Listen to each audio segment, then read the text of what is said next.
This video is guidance for Unit 2 and Unit 3, so personal investigation and the externally set assignment. So you will have already done AS, but just to recap on how the entire A level is broken down.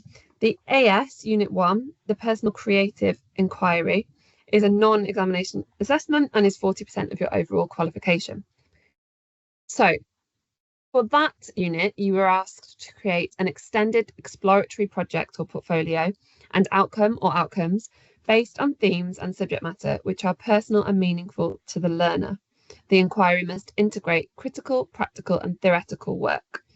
Now, as I said, you will have already completed that if you're now at A2 level, but the reason I read that out is because I want you to concentrate on that language when I now go on to talk about the next units, because there are some very similar uses of language.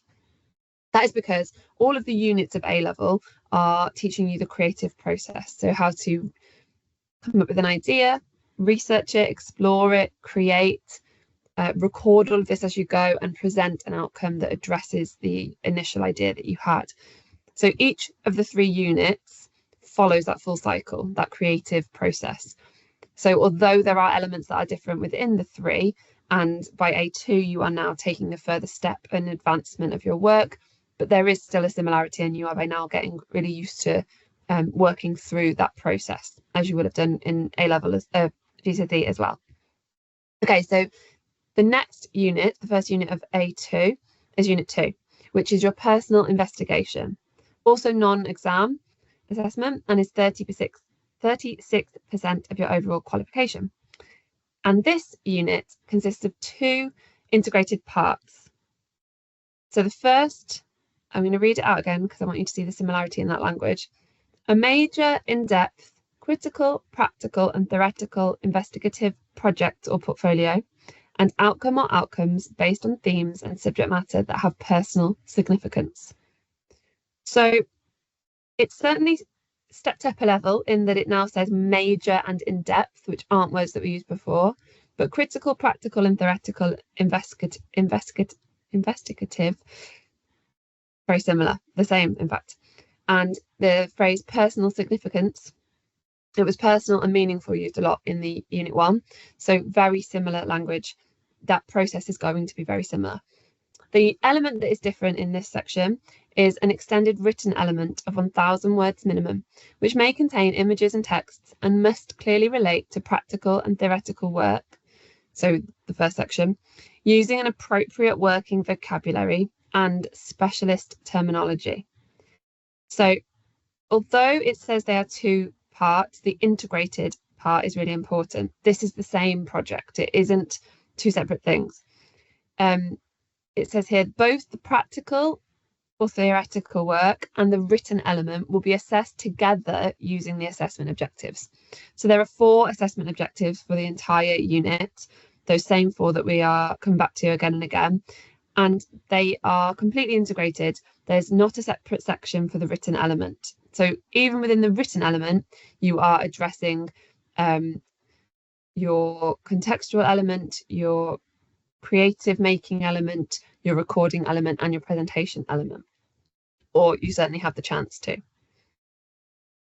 The final unit, Unit 3, is the externally set assignment, non-exam assessment again, and 24% of your qualification. So the first part of this is your preparatory study period. So the stimuli is released to you. So the only difference, not the only difference, one of the main differences for this section is that your starting point is given to you by the exam board. You will be given on the same day as all the other candidates across the UK an exam paper with a variety of stimuli in it, and you get to choose which one is your starting point. From there, you develop responses, again, same process, initial idea, research, development towards a final piece, but this time the final piece is created in a 15-hour period of sustained focused work, which is under supervised conditions, sometimes referred to as the exam, which isn't the correct language, but that would be what would be considered your art exam, if you've ever heard anyone say that. It isn't an exam where you're given an exam paper and tested on what's on it in the same way that you might be in other subjects. And those 15 hours are usually across 3 days or more. Some centres might do it a few hours on a series of days. You might have an entire day in the art room 3 times. You don't have to do all 15 in one go. But still it follows that same creative process from beginning to end. Okay, so those are the 3 units altogether. AS Unit 1, and then A level is 2 sections, Unit 2 and Unit 3. And this series of videos is going to be about the A level, so personal investigation and externally set assignment. Just to skip forward a moment, the 4 videos that I'm going to create are going to be this video, which is going to be about the extended written element of the PI, personal investigation. So this video is specifically for the PI, whereas the other 3, and when I refer to the decision making and the research elements of the project, can be applied to either the ESA or the PI, because it, as I've said many times, it is a process. So you are going to be doing all of these same components for whatever the project is. And potentially, if you were to go on to study at university or become a professional artist, it is a similar process. So that is the sort of joy of the A level, is that we're teaching you how to do that, how to come full circle with your ideas. So this video is about the extended written element, and you'll be looking to start to understand or develop your understanding of what your written element will be about, how you could structure it, and what needs to be included. So just to skip back again to there, an extended written element of 1,000 words minimum. So it doesn't need to be, if you're not used to essay writing subjects, 1,000 words might sound like a lot. It isn't as extensive as it might sound. You can go further than that if you're somebody that really enjoys critical and contextual studies. That is an endorsement in itself, and you can play up that element of it even in any of the other endorsements and write a little bit more if that is what you'd like to do. So there are 2 ways. Skip through this one, sorry. Or maybe we won't. Okay. So before you can get on to what you're going to write about, you do need to make your specialising proposal and write down all of the things that you're going to be looking at. As I've said, those 2 parts are completely integrated. So you cannot write a standalone essay or 1,000 words in whatever format without knowing what your whole project is going to be about. You might write the written elements as you go along through the project, or you might decide to write it as an essay as a sort of starting point for your practical work. So I've had students in the past that begin year 13, sometimes at the end of year 12 when you come back after study periods, after study leave, by writing this essay. And it gets them really focused on what it is that they want to concentrate on for that practical, theoretical and critical project that's going to carry them through to all the way through Unit 2. Before you can do that, you need to do this. So the idea or theme you've decided goes in that box, and then perhaps 4 artists, maybe more, maybe less, depending on the depth you're going to look at them. There isn't a prescribed amount. I'm suggesting this, but I've put a question mark next to artist 4 because you might not even need 4 if you're going to go into great detail with the 3, but you need to have given enough opportunity to be able to evidence your understanding and your critical analysis. So you might find that you have a couple of artists that you have a great deal a wealth of information to write about, or you might find actually you need to bring in some more artists in order to be able to do enough research and evidence that analytical skill effectively. So you should have an idea by now as an A-level artist what kind of medium you like to focus on, and as you're putting this project together, you will need to take photographs, as we will talk about in later videos, but so you need to have an idea of what that's going to be. So what is your project about? Perhaps you would like to look at portraiture as an example. That is too broad to then go straight into writing 1,000 words about it. If you want to sort of explore the idea practically first and then come back to the essay, that works too. But if you're, like I mentioned earlier, wanting to go down the track of writing the essay first, you need to narrow it down a bit more. Go to the library, listen to podcasts, really immerse yourself in what the ideas of this are. So, for example, if you're thinking portraiture, perhaps then it becomes How did the development of photography, the development of the camera, impact the purpose of portraiture? So something I'm interested in, which is why it came to mind, that portraiture used to exist as a way of documenting the way someone looked. They would pay an artist to paint them because otherwise their likeness was not going to exist. So it was something for them to, I don't know, hang on the wall and feel proud or pass on or remember somebody by. Whereas now, certainly in the UK, a large percentage of people have a camera in their pocket or their bag as they walk around. So if you want to document the way you look, a huge amount of people now will just take their phone out and take a photograph. Therefore, the purpose of portraiture has changed. So now there are modern portrait artists who are creating mad, multicolored, really sort of dynamic, exciting, odd looking faces because the purpose is completely different than it would have been however many years ago cameras were invented. So really hone down what your project is about before you can start doing this writing. At that point, you're going to need to do some serious research. If you're going to write 1,000 words about something, you don't want to be unsure about what you're talking about. You know, the process of writing involves lots of research.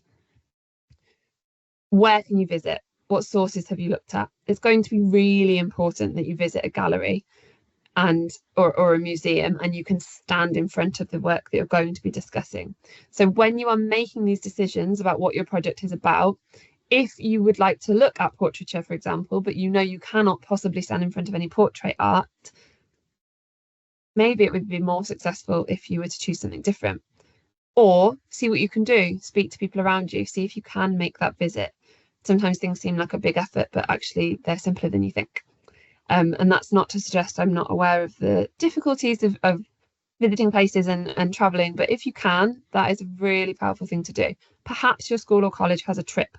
If they do, go on it. It will enhance your work no end. And as an artist, you know, you're in your second year of A-level art at this point, you should be immersing yourself in real life experiences in order to inform your art. So make sure you can. That could be a local artist. You don't need to be going to a great big city gallery. If you can, amazing. But if you can't, then you can't. And if you absolutely can't go anywhere, make sure you're going to some excellent online resources. Speak to your teachers, speak to the people around you. A huge amount of galleries during the COVID pandemic decided to get most of their work or their sort of stock artwork photographed and put online. So a huge amount of galleries now have incredible online spaces where you could sort of virtually tour the artworks. So if you really can't go anywhere, you do need to be doing something like that. And putting everything into context, really understanding the artists that you're going to be writing about as best you can is going to be really important. If somebody is creating art about something really political, really tangible and sensitive, that is going to be shown in their work, if you're going to write about them, you need to be aware of that. So try not to just Google your artists, you know, try to find a podcast that they're spoken about on. If they're a modern artist or a current artist, see if you can hear them speak about their work. If they're a historical artist, or particularly if they are somebody that's particularly famous historically, then there will be podcasts where other people and art experts talk about them. Listen to it, become an expert, listen to the vocabulary they use, make notes, really soak up everything that you can. And how you communicate this to your teacher or examiner is up to you. As I've said, you could write this throughout your sketchbook. You could do it completely separately as a book or a magazine or something completely different than anything I can think of. Or you can write it as an essay. If you do write it as an essay, I would suggest printing it perhaps larger than A4, maybe go A3, maybe add the images a bit bigger if you can and you have access to printing like that, because really emphasizing the visual element of this work is going to be important because obviously art is a very visual subject. So if you are going for the essay approach, and actually even if you are writing in your sketchbook, this could be a useful way of structuring things. If you do an A-level that is essay based and you're really confident in this and you have a different way of doing this, then trust that way. Go with what you are most confident and used to doing. But if you are not sure about how to structure a paragraph, this can be a really simple and effective way to do it. So, point. You state your point. What is it you want to say about this artwork? You evidence it. That could be a quote from another historian, an art historian, sorry, or a expert on the matter, or from the artist themselves. Make sure you reference where you found that from and use that as your evidence. Equally, your own experience can be your evidence. If you have stood in front of it and felt a certain way, tell us about it.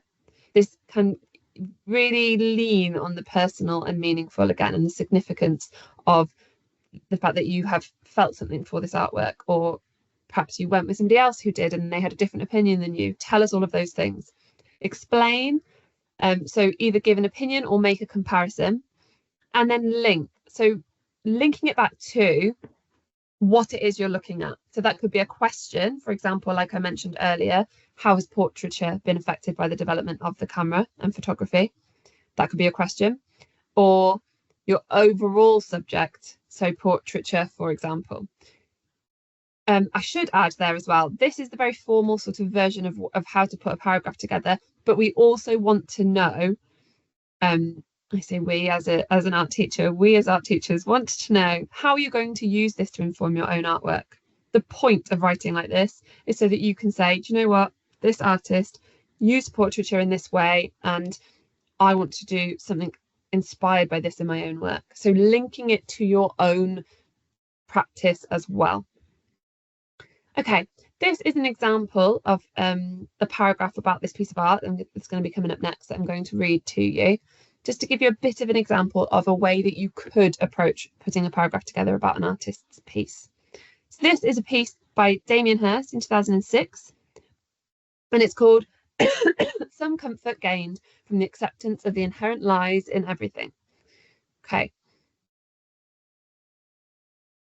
So the glass is thick, so thick that it is intimidating. It is as if it is holding something terrible back. It makes you question the formaldehyde and query, what if the tank did break? The formaldehyde is not clear as I expected, but it is quite strongly coloured by a blue and green pigment. This colour is very clinical and has the connotations of a hospital. So one of the most important things I think about considering this example is they haven't told us, they probably have earlier on in the essay, but this section is very specifically about the artwork. They haven't told us a load of stuff about the artist that isn't necessarily relevant to the way this piece made them feel. So they have talked about how it makes you feel. They've asked a question. They've explained it. So we know very clearly about the colour and about the material that's been used, which are obviously art specific things. Okay, let me give you another example, a photography example this time. The setting itself creates an intoxicating atmosphere with the rows of fluorescent light bulbs and layers of luminous signs that form an endless maze of gaudy colours. However, the setting does not overwhelm the two models who draw my eyes despite the signs above them.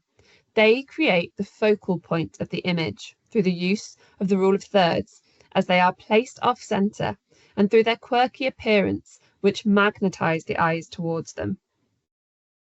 They seem to belong to a different world to the passers-by behind them, with their flare of red hair and audacious choice of feathered, flitted clothes. Akif has further crafted the image through the use of makeup, as their chalk white faces further segregates and emphasises their surreal, doll-like appearances. I'm going to stop there, so if you want to read any more, you can just pause it there if you want to have another look. So they have really shown us, really illustrated what the image is of, what the artist has controlled. So with photography, it's really important to point out that you understand what the artist has done there. So the makeup, the lighting, where in the image they are, what is in focus, the use of the phrase focal point, again, very art specific, and the impact of all these decisions. Okay, there's a couple more here, which if you want to read through, you can pause and come back to. I just want to get to the example. So there's also some questions here that can help you as prompts. So again, I'm not going to read them all out because you can just pause the video and read them, but some prompts to go through if you're struggling to start writing about an artist or a piece of work. Ask some of these questions. So something you need to do that's in the specification from the exam board is you need to demonstrate the use of art-specific vocabulary, for example, using the formal elements. So texture, colour, form, shape, they're not all going to be relevant to every piece of artwork, but in the last two examples, you've already seen the use of some of them. So it is really important that you are talking specifically and not just describing what you can see, but also adding in this specific vocabulary.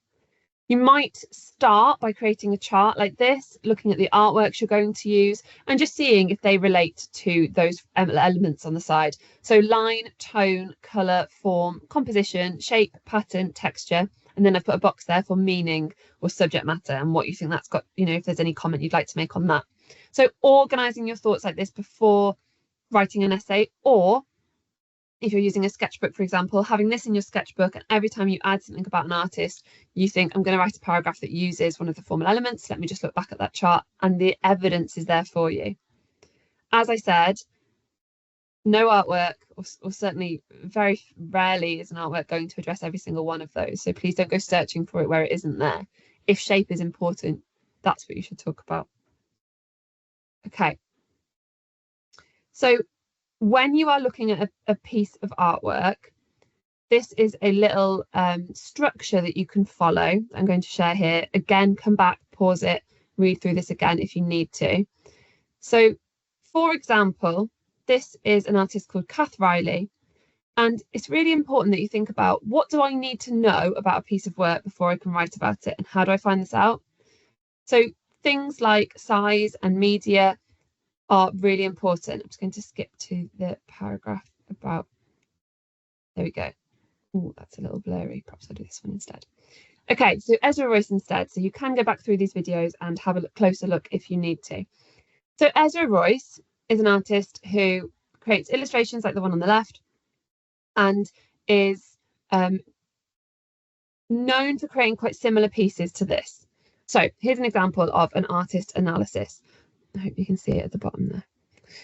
Ezra Royce often creates images of young women and of nature. So I've told you exactly what's there, straight to it. I haven't said Ezra Royce is from this country and she did this and she did this and she did this, because it isn't relevant. If it were, I would mention it. This piece shows a girl from the side with long silky hair flowing over her shoulder and 3 jellyfish surrounding her. Royce has created this pencil piece by building up layers of tone and depicting the light and dark areas of the girl's hair, as well as including a few splashes of blue in watercolour paint. There are no other background details. She has left a section of the hair and the shoulder area deliberately unfinished, with a few pencil faint lines. The shoulder and body show much more coarse and scratchy pencil lines. The overall impact of these decisions by the artist creates a minimalistic and aesthetically pleasing image. There is a whimsical mood to the piece and a disconnect to reality. Perhaps this girl is underwater or the jellyfish are floating in the air. So, to go through each of those points, first question is subject. What is the subject of the artwork? What is it based on? So with the Ezra Royce, I've said she creates images of young girls with nature and of nature. This piece shows a girl from the side with long silky hair. I've explained it. That's the subject. Then you need to think about the elements, so the formal elements. How would you describe the components that make up this piece of work? Remember, it won't be all of them. With Ezra Royce, colour is important because there's a little splash of blue, but tone is the main point, isn't it? It's a pencil drawing, mostly just using shading of dark to light. So I've said Royce has created this pencil piece by building up layers of tone and depicting the light and dark areas of the girl's hair. So straight to the point. Medium, I've answered that one in the same question. I've said she's used pencil and a splash of watercolour for the blue bits. intent. So what is the purpose? What has the artist been attempting with this? Now with the Ezra Royce piece, as I said, it's aesthetically pleasing. What I'm sort of saying there is she's made an illustration to look nice. It doesn't really have like a political meaning or a real significance behind it. And that's fine, you can say that. Other pieces will have more for you to say about intent. It's not hugely important in that piece, therefore you don't need to mention it. And how will you use the artist's ideas in your own work? So how will you appropriate it? So in the Ezra Royce example, you might say, I think that this slightly unfinished style, where the shoulder of the piece has been left a little bit more scribbly than the more detailed sections on the top of the head, is something I would like to take forward in my work. So I'm going to continue to look at this and attempt it with my own photography. I'll take photographs from a similar angle and try to draw them in a similar style. So there are 5 prompts to get you going on your artist analysis, and they can all be seen on this one page here. Sorry about that. So to read another example, this is a piece by Kath Riley. The piece here, the very close-up pencil drawing of a person's face. So Riley's drawing shows a close-up cropped view of a woman's face. The artist uses tonal pencil to create a hyper-realistic portrait, using the smooth build-up of light and dark to emphasize the creases and lines of the skin and contrast this with the soft, doughy texture of her cheeks. This creates the effect that the viewer is very close to the subject. The piece measures 20 centimeters by 13 centimeters, meaning it is larger than a face would be in real life. The impact of these decisions by the artist is a feeling of discomfort. It is as though the woman is under a magnifying glass, under the scrutiny of the viewer. Her gaze looks just past you, not quite meeting your eyes. This feels unsettling. Portrayals of women are rarely so exposing. She has a bare, makeupless face and is not smiling. This too is exposing and confronting simultaneously, as there's something unusual about a female in the public eye who is not presented or prepared or packaged for the consumption of her viewer. So that example takes it quite a lot further and sort of links it to the project that was within, which is about women in the public eye. So that little bit at the end is really taking it on a step about how the intent and the mood might be understood. But the beginning bit where they talk about really describing it, the measurement, saying it's larger than a real face. You need to know the size of the artwork you are looking at. If you are doing an analysis and you don't realise that it is the size of the wall, and you're talking about it as though it is a tiny thumbnail from a Google screen, then it's going to be really difficult for you to give an accurate impression of the impact of that piece of artwork. So lots there, and the way you approach this, as I've said, is going to completely depend on the artists you're looking at and on the subject that you're interested in. But hopefully some of these tools will help you get you moving in the way that you would like to write. So to summarise, the 1,000 words extended written element can be throughout your sketchbook. You could add in a paragraph here and there. Just make sure that you are meeting that word count, because it's more difficult to tell in that way. Could be on boards if that's how you're working. It could be an essay on its own. It could be that you make a magazine or a booklet of some kind. You could decide to write some of it at the beginning of your project, some of it halfway through, some of it at the end, and perhaps include your own artworks that you develop throughout.